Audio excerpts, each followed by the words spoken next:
everyone, welcome to my channel. Welcome to today's video. Today's video is going to be ranking all the palettes that I purchased in 2024. I tried my best to lower my consumption in 2024 in eyeshadow palettes, but I had some struggles and we're going to talk about it all. I'm also going to rank all the palettes that I tried. So if that sounds good to you, make sure you give this video a thumbs up. Subscribe if you haven't yet. I would love it if you stuck around, but with all that, let's just get started. All right. So this is not going to be just a ranking video. This is going to be talking about my eyeshadow palette purchases as a whole because there are some palettes that I purchased this past year that I haven't tried yet. And I kind of just wanted to let go of some thoughts floating around in my brain on why I haven't tried them, just talk about some statistics, looking at the hard numbers of what I purchased this last year, and doing a little bit of reflection on that, plus ranking the eyeshadow palettes that I did try. I'm going to do another video, kind of a follow-up with all the additional items that I purchased that aren't eyeshadow palettes, like blush, bronzer, etc. But today I wanted to just focus on eyeshadow palettes because let me tell you, it was eye-opening looking at these numbers. Now, of course, this is not going to include any palettes that I purchased in December. That just kind of seems a little bit unfair to the ranking or to my numbers, but I kind of just want to dive in. Let's just start. My palette purchases for this year so far, excluding December, I purchased 38 eyeshadow palettes. Now, in the beginning of 2024, I kind of gave myself some low-buy rules. I started tracking and letting you guys know all of my purchases and my empties every single month. I'll link that playlist up above if you're curious. And in the beginning, my rule was one eyeshadow palette per month. I only did that for a couple months, and then I kind of took the rules off to see where I would land once I fell off of very strict guardrails, right? So 38 palettes, one per month, that did not happen. In fact, that's about 3 palettes a month on average. And the first couple of months I did stick to the 1 palette per rule, but quickly I can see that I just started to exponentially purchase palettes again, and it's not even the end of the year, so I'm assuming not having everything come in, I'm probably close to the 45-ish range once 2024 is over. Now, here's where it gets a little bit sad, is out of those 38 palettes, I have 14 of them to rank with you today. So that means that I have neglected 28 palettes in my collection that I purchased just in this last year. I haven't even opened them. They've just gone into my drawer of shame, the void, whatever you want to call it. So we're going to break this up into pieces. First, I want to talk about the palettes that I haven't tried, that I'm giving myself a little bit of a pass on because they're the newer palettes in my collection. So we're going to start with that. Then I'll go into the ranking, and then we'll talk about all the palettes that I haven't tried that I definitely should have tried by now. It's been months and months and months. There's always timestamps listed down below, all of the makeup that I'm wearing. The description box always has a ton of information, so if you want to jump around, you can. But let's talk about the 4 palettes that I have that I'm kind of giving myself a pass on as far as trying them. 2 of them, you would have seen these in my purchases and empties video if you watched that series. 2 of them are from Gloss Gods. So the Dancing in the Sky palette I have yet to play with. It's like a green special effects palette. I am very excited to dip into this palette. I kind of need to do a whole Gloss God video, I think, or some kind of series with Gloss Gods and just get them out of my drawer of shame, because I also have the Lychee palette that I purchased from them. They were doing, I think this palette was on sale and it was kind of cute. It was like $12 or something, so I added it to my purchase with Dancing in the Sky.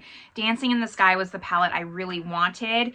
It had gone out of stock and then they restocked it, said they were bringing it back because there wasn't plans to bring it back for a while, and that's why I jumped on that one. And then the other 2 palettes are from Glam Shop. So I've been wanting to try this brand for a long time, and I purchased these not too long ago. So the first one is the Fioletem palette. I believe it means the violet palette. And this just came out as kind of their autumnal palette, and I think it's really pretty. Like I said, I've been wanting to try Glam Shop for a long time. They're a Polish-based indie brand, and this one was the one that I knew I wanted to finally purchase. The one before that was this palette here, and every time I thought about going to pick it up, I just never pulled the trigger because shipping actually is quite expensive. I think it was $12 or something, so I didn't find it worth it just for this little 9-pan, but then it looks like they're discontinuing this 9-pan and it was like $10 again. So I added it onto my purchase for the other palette and I found it a little bit more worth it. This is very similar to the Dancing in the Sky, but you have some mattes in here. So these ones I'm giving myself a pass on, but out of 24 palettes I haven't tried, that's only 4. That means there's 20 palettes that we're going to talk about after my ranking that I should have tried by now and I just haven't. I want to go into this ranking though now. The ranking, you know, maybe I could do without and we could just talk about the palettes that I've tried, but I did rank them just for funsies, I guess. It's not too serious. A lot of it's just personal preference, but let's just get started with the 14, 13, and 12 spot. It is the legendary Diversa collection with, who's this with? Judy. There is the one from Fancy Face and then the one with Annette's Makeup Corner. The quality just wasn't there with these palettes. This was my last Oden's Eye purchase. Actually, my husband purchased these for me because I was on my low buy when these came out and I wanted to do a review video on them. Any videos on these palettes will again be in the description box below. But the quality just wasn't there for these. I'm having a hard time with them. Honestly, part of me wants to declutter them. Here is the Spring Dragon. I'm not going to go too much into these because we have a lot to talk about. And I've talked about my thoughts on these palettes doing like a speed review ranking. The Earthwood and then the Mighty Monster. I don't know, just the mattes were patchy for me on these and it's just not making me excited about Oden's Eye anymore. Oden's Eye was kind of, you know, going up and down in waves, and this just really finalized that they're no longer on my priority list to purchase from.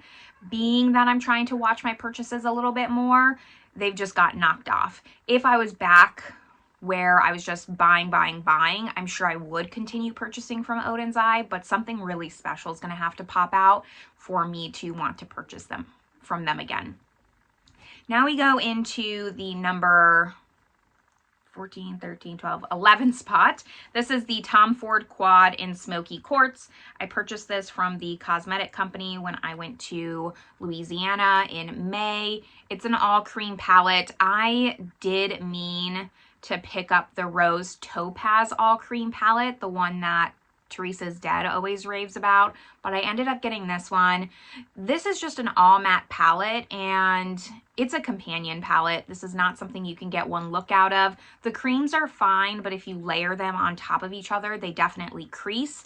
So it's kind of something like you want to do a one and done shadow, or maybe grab a single shadow from your single collection and use a shimmer with it or something like that. It's not, to me, an all-in-one palette, and that's why I'm ranking it a little bit lower.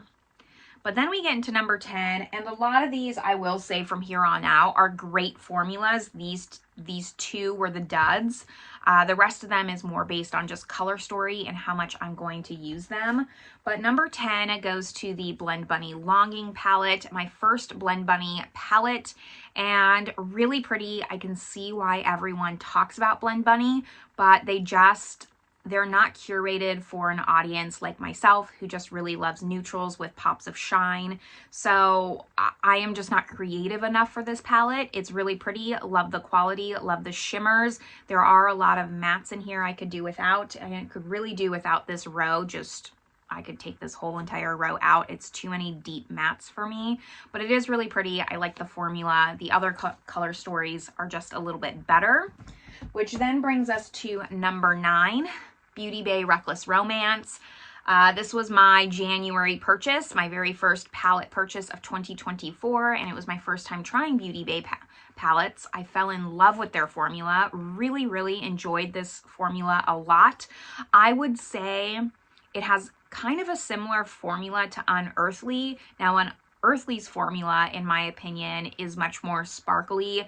There's better like nuances to the colors. They're just different. I feel like the creator of Unearthly has a really great eye for color. This is going to be a little bit more basic, but I think formula-wise, I think that they're comparable, personally. This is much cheaper. You're going to get very smooth shimmers with no fallout. And I very much like this palette. It's just a little bit lower because it's a darker palette and I like lighter, brighter things, so I won't reach for this as much. Speaking of Unearthly, we have the number 8 palette. It is the Spring Magic palette.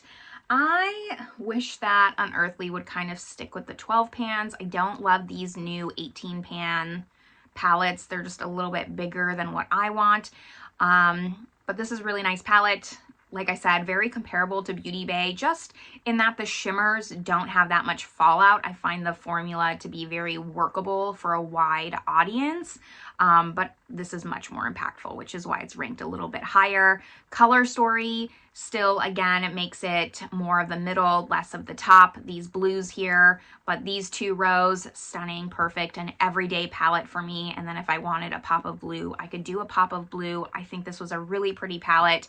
My last purchase from Unearthly, but I have a list going and I want all their palettes. I meant to purchase the Gargoyle palette and the new Not Normal remastered palette, but I missed their sale. They did their Black Friday sale on Halloween and I completely spaced out, missed it, and they didn't do any kind of Black Friday sale on actual Black Friday.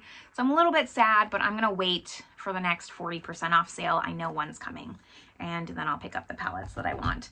But for now, that goes in number 8. Number 7 is my second Beauty Bay palette. This is the Botanical palette. I've really fallen in love with this palette. I don't know what it is.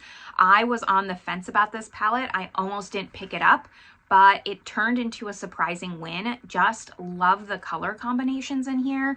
It has this desaturation, this mutiness to the colors, but still there's a bunch of different varieties. I see so many different looks, and not just neutral looks where you can't really tell that you use different shades, but just so many different types of looks. You have peaches, you have greens, you have blues, you have purples, you have neutrals. You can mix the neutrals with a pop of color.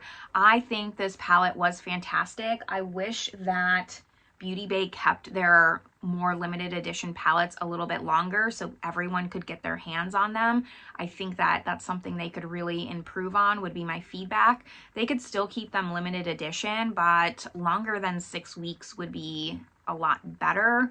I don't know if maybe they're just growing faster than they can keep up, because I found there's really been a huge jump in the amount of people buying from Beauty Bay, myself included. I wasn't really interested in them until recently. So maybe they can't keep up, and hopefully soon they'll just keep their limited edition palettes longer so more people can fall in love with their formula and get their hands on these limited edition palettes. Continuing to breeze on through here, I have my number 6 palette. This is the Lisa Eldridge Fawn palette.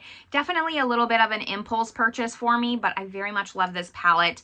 I've had some trouble with Lisa Eldridge formula in the past. I don't find it to be very consistent, but this is a really good one. Same, it's cheaper than the Tom Ford, but very similar formula in some of these like velvet mattes. So you get that creamy matte formula, but it performs much better, and you have some sparkle shimmers in here. So if it was between this and the Tom Ford, clearly I ranked this higher. I'd pick it all day long. I just think the quality's better, and this is a good travel palette where you could do a lot, but it's very simple and sophisticated. So that's why I have it as number 6. And then we get to the top 5 palette. Number 5 is the one that I'm wearing today.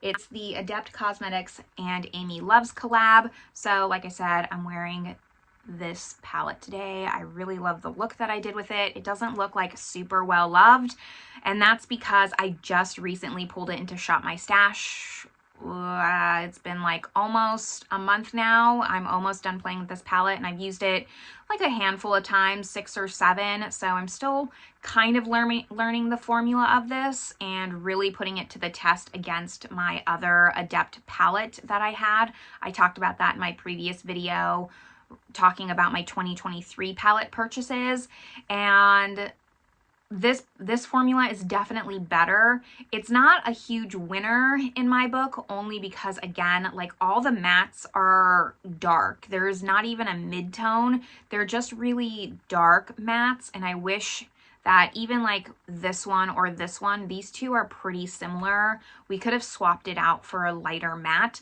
The shimmers, love them. Really pretty. Glad that I gave Adept Cosmetics a second chance because I didn't love their first palette, and this palette actually convinced me to purchase some more palettes from Adept during Black Friday. It's really pretty. I'm wearing $19.97 and just lavender on the lid. That's it. You come, even though there's a lot of shades, you can do just really quick, simple eye looks with this. And I will say, like, I kind of just harped on the mattes a little bit, but they are buildable mattes. So I use $19.97 today, and I could go in softly and then build up the depth in the outer corner. So they are buildable mattes, but I still would just really prefer a blending out shade. It would have made this palette a little bit higher for me, personally. Number 4, we have my last mainstream palette, and then the rest are indies. So this is the Natasha Denona My Mini Dream palette. I can't remember when I purchased this. Whenever this came out, I think I talked about it in January, so maybe I actually purchased it in the tail end of 2023. It's going in this video regardless. I love this freaking palette so much. Probably my favorite mini palette from Natasha Denona, and this is coming from someone who didn't purchase the full size, the midi palette, the My Dream one, because the color story seemed a little bit too warm. So for me to really like this, I find this to be the perfect amount of neutrals to mattes. You go light, mid, deep, 2 shimmers, a light one and a dark one. Perfect. Fantastic. Love it. There is nothing wrong with this one. The only reason why it's ranking at number 4 is because the other ones just have more shades. That's really it, but I would say this is one of my favorite just neutral palettes. I actually took this with me traveling quite a few times this past year. Then we go into top 3. We have Ensley Rain Groovy Gardens. I love this palette so much. It's not my favorite Ensley Rain palette. I really love the Lands of Enchantment palette, but my favorite neutral palette from Ensley Rain is this one. Again, you'll see a theme with what I like. Desaturation in the mattes. They're still pigmented, they're blendable. There's not too many dark shades, just a little, but there's more light blending out shades, and then midtones, and then a whole row of shimmer shades. My only, I guess, criticism is that some of these shimmers are a little bit too same.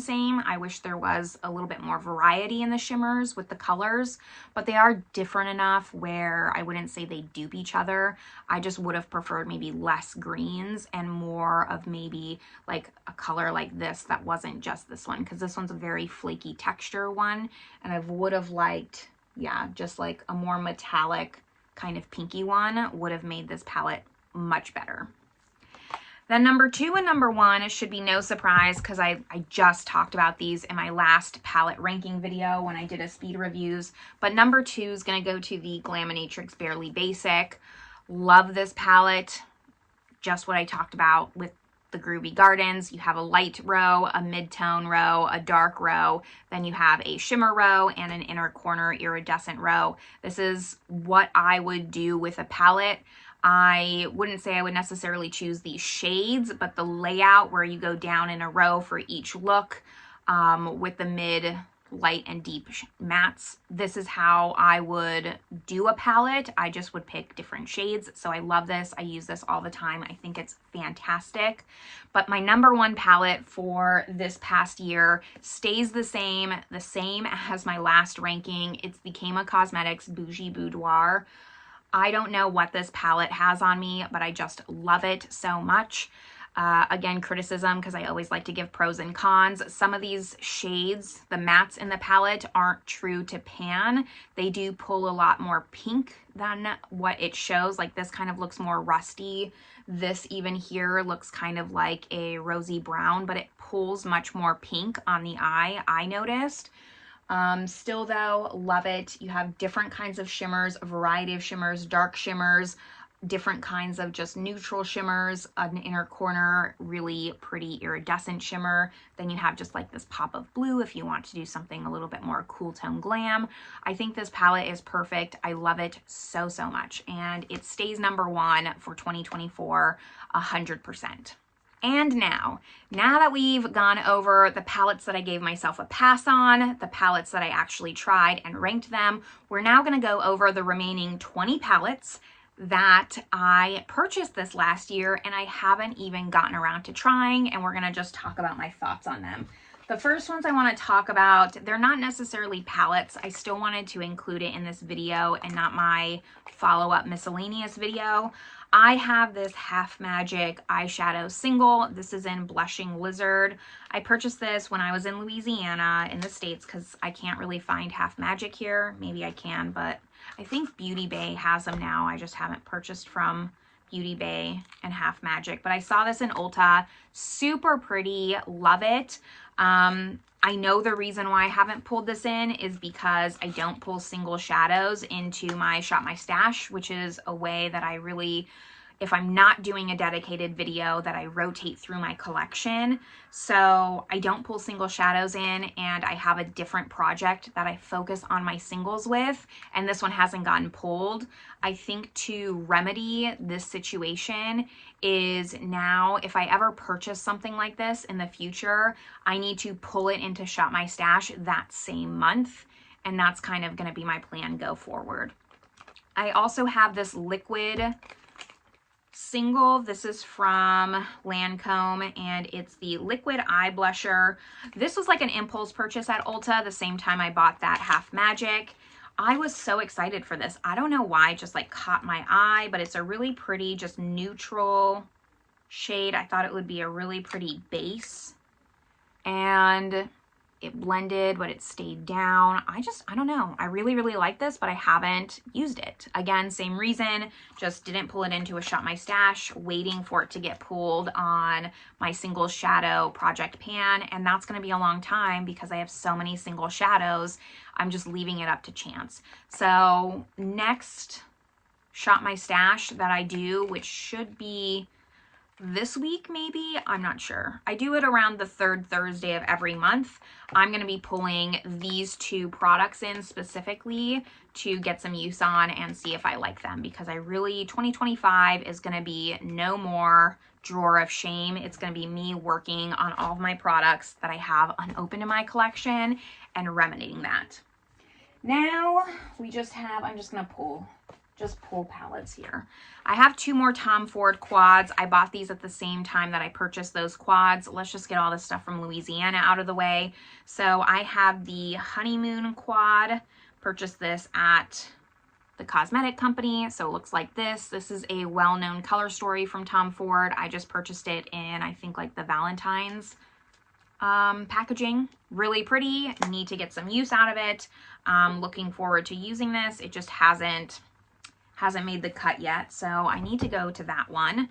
Then the third one I purchased is the Forbidden Pink. Yes. And it looks like this. Kind of basic, but the pink packaging got me, so I ended up picking it up. And I think what it was at the cosmetic company is, if you spent like 100, you got 30% off, but if you spent 200, you got 40% off your purchase. And that's why I ended up getting 3 Tom Ford quads instead of just 1. I think that's what happened. But regardless, it's not going used in my collection, so it still was kind of a waste of money. This one I'm counting, but it was a free gift with purchase from the cosmetic company because I spent so much money there. They said I could pick out a Too Faced palette. I picked out the Natural Nudes. This is not one that I would have purchased myself. I actually did used to own this palette and I decluttered it because it was unused in my collection. So I picked it out because it was free, and maybe like if someone ends up wanting this, I'll just declutter it to them. It's not something I would have repurchased, but alas, I have it now, and I want to be transparent with all the palettes that came into my life in 2024. Let's do indie last, so I'm going to separate indie. We have a Chanel quad. This was a gift from my husband for Valentine's Day. It is the 388 Eclat de Nuit. Like I said, got this in Valentine's in February, and I have yet to use it. It's kind of like this smoky palette, if I remember. Yeah, kind of like this smoky color story. I think it came out for their winter holiday collection. Just need to use it. Now's the perfect time, 1 year later. So maybe I'll pull it in for like a New Year's Eve look or something like that and figure out a time to use this. So there's the Chanel one. More mainstream. I have two palettes from Natasha Denona. I have the Golden palette, which looks like this. Haven't used or touched it yet. I did feature this palette in my duping the Makeup by Mario Ethereal Moonlight palette, but I still haven't like played with this palette, so I don't have many thoughts on it. And then I have the I Need a Warm palette. Kind of just started going down this Natasha Denona rabbit hole where I need to collect them all. I do have the Roxa palette on its way to me, and I think that's it. There's more that I want to pick up from them.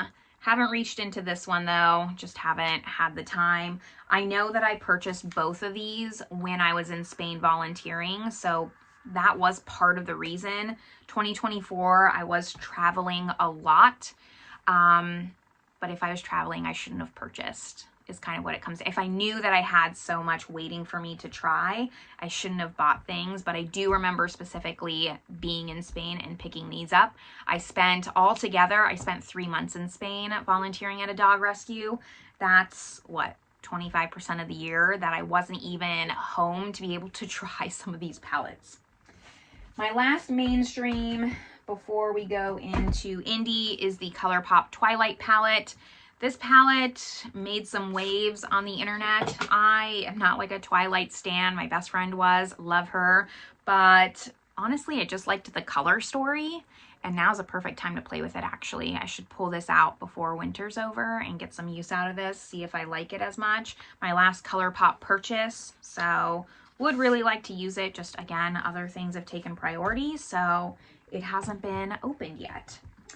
And then we have indies. So let's see, I have 8 indie palettes that I did not try in 2024. First one being the Kema Cosmetics Skull and Roses. So I ended up purchasing the Boujee Boudoir and the Skull and Roses at the same time. This was on my list for a long time.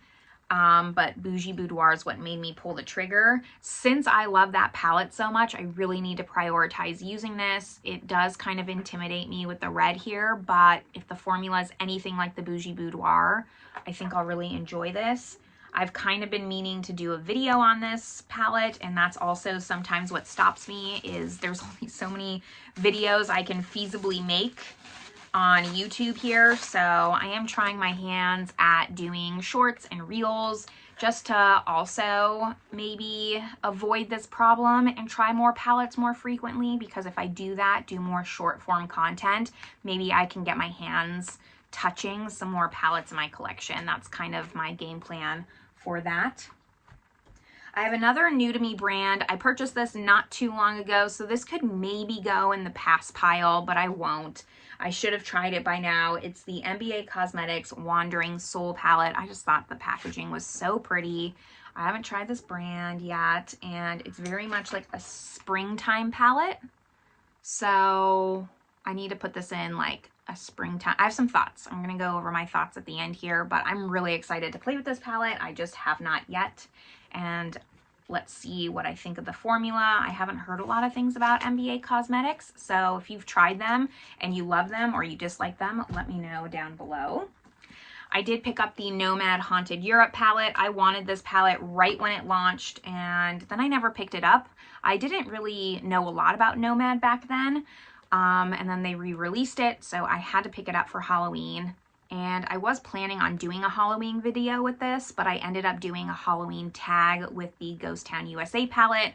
I'll link that video up above. I had a lot of creators take part in that collab. I was so grateful for them to take their time to make a video to do a collab with me, so that was really fun. But this palette then got neglected and put to the wayside, and I have yet to try it. Do we have any? These are all separate. Electrum Cosmetics, this is the Midnight Moth. I'm so excited to play with this. To be fair, I ordered this in like June or July, and it took, I don't think I got it until September or something like that. It took an extremely long time to get to me. It was a pre-order, and then I believe that the maker got pneumonia or something like that, so pre-orders were delayed. But I have never tried this brand either, and I'm very excited to, but it's still unopened. Some small ones that I purchased in May. Wicked Widow Lovesick palette. Everyone really talked about how great of a formula this was. I've yet to try Wicked Widow, so I'm really excited. This to me is like a Valentine's Day palette done right with some pinks and some neutrals. I love that. I think this was a really well curated palette. I'll see what I think of the formula, of course, but I am really excited to dip my toes into this. It just got stuck into my I want to do a video, and then it got lost in that drawer.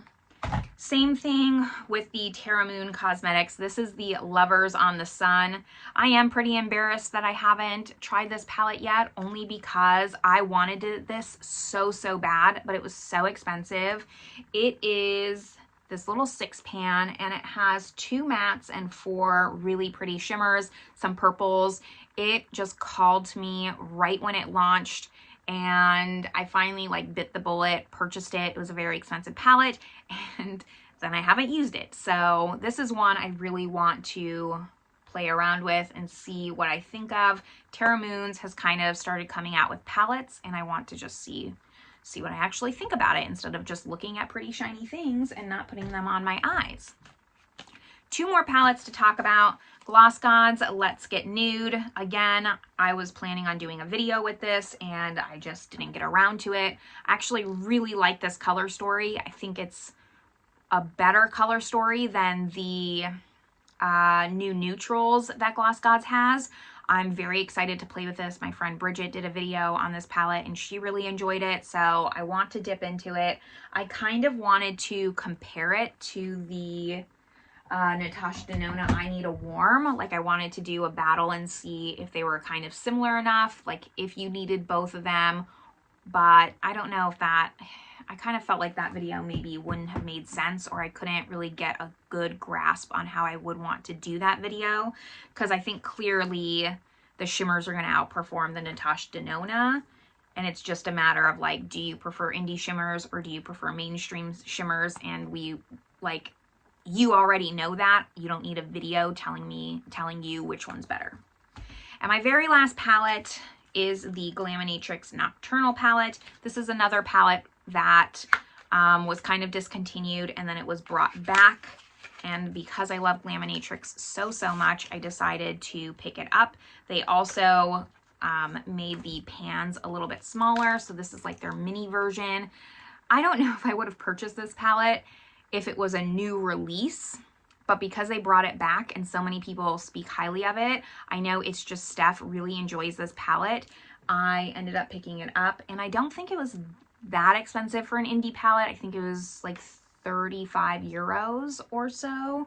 So I don't know. I ended up picking it up, but this was definitely one that maybe I could have done without. This was more of an impulse purchase and more of the collectioner in me wanting to have all the Glaminatrix palettes because I love Glaminatrix as a whole. And then that's the 20 palettes that I did not try this year. So it is pretty sad to me and eye-opening to me that I have more unopened palettes than I have palettes that I actually tried. It tells me that I really need to just reevaluate my systems. And I've been thinking about my systems and how I want to do this to maybe not do this in the future. We'll see what 2025 brings. Again, like progress can't be linear, but I can only improve, go forward. I think one of my big problems is that I'm so far behind on palettes that I haven't tried that even if I'm not buying very many palettes, because I don't want to completely do a no buy, that's just off the table for me. I know I won't be successful in it and I know it won't make me happy. I just want to lower my consumption and get use out of the makeup that I actually am buying. That's really my ultimate goal. I'm okay decluttering palettes. Maybe I didn't get my money's worth out of them, but I find someone who could love them more or pass them on. But I tried them a couple of times, but not just sitting unopened. So one of the things is I am very far behind. Like I still have palettes from 2023, 2022, 2021 that I haven't even opened yet. And so I'm I'm overwhelmed in my drawer of shame. So I think 2025, I'm really going to focus on just trying the things that I haven't opened yet in Shop My Stash, doing short form content, and just catching up on all of that stuff. I think in the beginning part of the year, you know, most of us get buyer's fatigue from purchasing so much in November and December. So I'm going to try and take advantage of that in January and February. Lower, you know, hopefully brands aren't coming out with too many things that I really, really want, but just take a moment and really focus on that. And then I also want to really challenge myself in 2025 and bring a no palette left behind challenge. So I will be trying to go into every single one of my eyeshadow palettes and using each shade at least one time. And the reason for this is because I do have over 200 or so palettes. I don't know the exact number, but I do know that it's over 200 palettes. So I know that it's not going to be feasible to actually do that. I will not hit that goal to use all of them, but I want to give it my best shot. And I want to do that so that way I can figure out if there's any palettes I don't need in my collection. And I'm just hanging on to these palettes because I haven't used them and I don't remember the quality. Get my bearings around these palettes again as a whole, specifically my older ones. So I think that I will do that project in 2025. I will track it. I will give you monthly updates, do like some cool graphics. I don't know what I'm going to do yet, but that is something that I really want to do in 2025. See if there's any palettes I can maybe get rid of. I've done declutters in the past. I'm feeling like good where my collection is. There's not a lot of palettes I want to declutter because I just don't like them anymore. At this point, I like them all. It's just, is the quality there and will I actually use them? After that, like I think my plan of attack for no palette left behind is what I need to do is reorganize my makeup collection. I have it very brand focused right now. Like I have a drawer of just my Natasha Denona, of just my Pat McGrath. I need to go through every single one of my palettes and I want to divide them into 5 categories. So I want to do seasonal palettes, spring, summer, fall, winter, and then a neutral category. I think doing it that way will help me with my no pan left behind because then I already have them sorted or my no palette left behind. And next year, I can start with all the palettes in the winter category, then move on to spring, etc., etc. And I'm not stuck at the end of the year come November time next year and I have all these palettes to use. I don't have all these spring palettes, these pastel palettes to use in November because I neglected them in springtime. Those are kind of like the thoughts floating around in my brain. Now I know this video was a little bit all over the place and there was just a lot of word vomit, but I would like to hear down below, are you picking up what I'm putting down? Are you kind of getting where I'm coming from? Do you also do the same thing? It was really, like I said, it was just eye-opening for me to see the numbers that I used less palettes than I actually had unused palettes. It makes me sad. It makes me sad because I love makeup. I want to use makeup. I want to try different makeup, but I also want to get my money's worth. And it makes me sad to look at this pile. So I would love to know if there's anyone else out there kind of going through the same thing, also just trying to lower their consumption a little bit. I've been talking about that a lot, but I know it's a trending topic with a lot of people and just trying to put my money towards other things that like experiences and stuff. I think that we're all kind of moving in that direction. It's not just me, but I would also love to hear your thoughts and opinions down below. Anyways, this video has been long enough. This is where I'm going to leave you all. I hope you're having a great one. Thank you for listening to all of my thoughts, but I will see you in my next video. Bye, everyone.